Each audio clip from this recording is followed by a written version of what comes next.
ওয়ালাইকুম আসসালাম। বলো আজকে কি হবে কলমা? বলো লা ইলাহা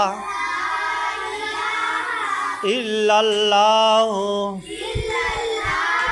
মুহাম্মাদুর রাসূলুল্লাহ। বলো বলো বলো।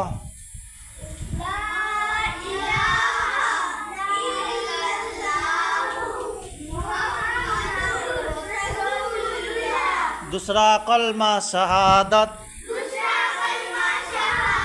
अशहदु अल्ला इलाहा इल्लल्लाहु व अशहदु अन्ना मुहम्मदन अब्दुहु व रसूलुहु। बोलो।